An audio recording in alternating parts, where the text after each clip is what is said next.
everybody? It's your boy the Kryptonian saying here, bringing you a review for One Piece Chapter 527.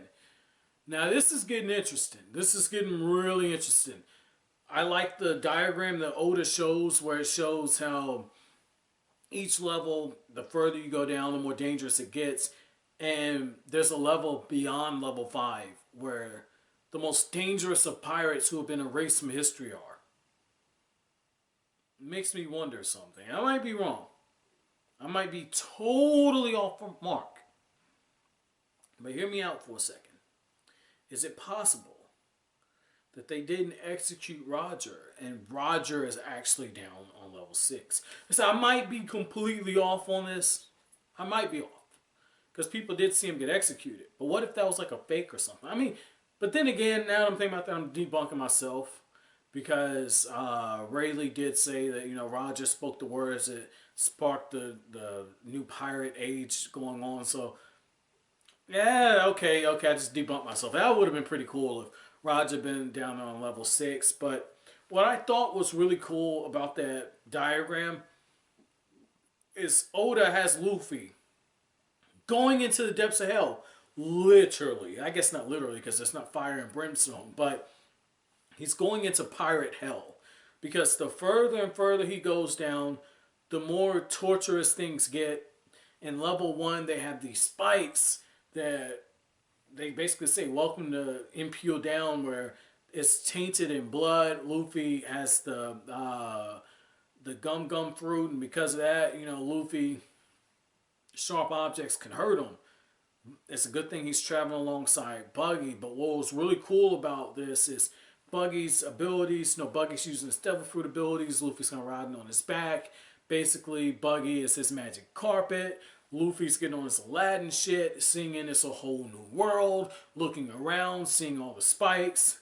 Luffy got a few blunts, got a few 40 ounces, just enjoying the tour of Impel Down. And what I thought was really cool about this is the fact that you have Luffy showing off to Buggy how strong he is. Because Buggy's just like, you've gotten even stronger. These Blugori, they're really, really strong, but nobody can take out all 5.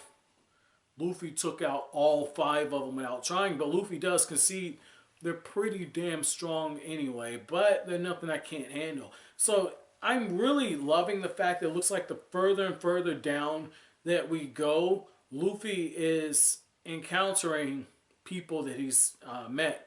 So it's like we're getting a gauge of how strong Luffy is in terms of where he is as far as power in regards to the One Piece universe. Like Buggy, level 1, fodder. Level 2, surprising. Looks like we actually have someone from Baroque Works. I think it's Mr. 3. Interesting. Very interesting. Very interesting that each level Luffy goes down, he's going to see somebody from a different, you know, part of the journey that he took. So I think that's pretty cool. And I'm really wondering how Luffy's going to interact with Mr. 3. And more importantly, will you see Crocodile there? Will Crocodile be a little further down? It only makes sense. But what I also love is the fact that Buggy plans to betray Luffy, and yet he doesn't really get a chance to. And it just shows you, like, with guys like Buggy, you can't trust them, but somehow they always fuck themselves up. They find a way to royally screw themselves. And that's basically what Buggy did at this point.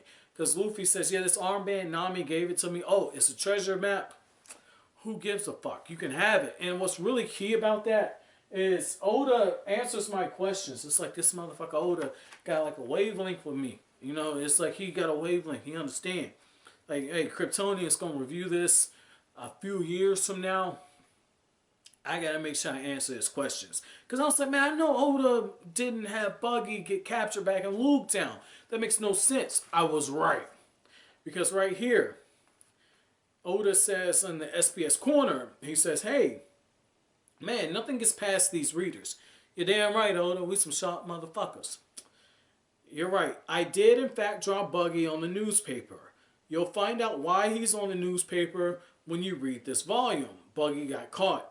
He got caught by entering a Navy garrison that he thought was in a cave with Captain John's treasure. That's what the article says. that's the armband that Luffy has that's going to lead him to that treasure. You know, Nami's probably going to throw a bitch fit when she finds out.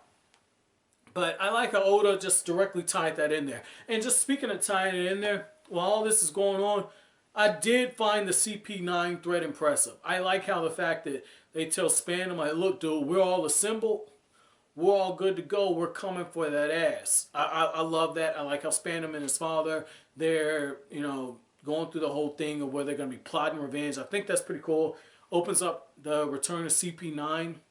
I would love to see a situation where Luffy actually allies with CP9 to wreak some havoc against the world government. I think that would be pretty cool. Or potentially have like a three-side war where you have the world government, you have Luffy and his alliance, and then you have Luffy's father. I think that'd be pretty cool.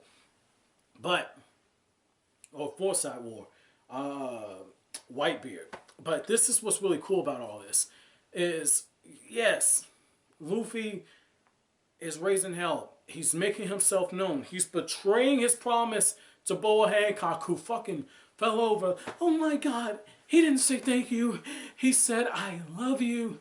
This is what requited love feels like. Man, dude, Boa Hancock at this point. Boa basically got her panties wet. Like, she carrying Luffy's child. You know, like how Oda said that, you know, they leave the island, they go on the mainland, and they get a baby put in their belly. That's what Luffy getting ready to do with Boa Hancock. And you know what? Like, fuck that bitch. I don't like Boa Hancock. Puppy kicking ass bitch. But once again, man, like, just the setup of this and the ticking time clock. Like, if Oda's gonna have Luffy go into what I would call a physical manifestation of the descent, the hero's descent into hell, if that's what's gonna happen, that ticking clock has to continually be there. 37 hours and however many minutes and however many seconds to Ace's execution. We need to see that.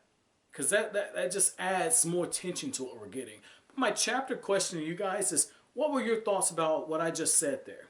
About this being the physical manifestation of the hero's descent into hell, where Luffy is literally going further and further down to trying to save his brother. What are your thoughts about that? And when you were reading this, did you think Luffy could pull this off? But as always, guys, if you like anything I had to say, don't forget to comment, rate, subscribe, share. Thank you so much for watching the video, guys. Have an awesome day.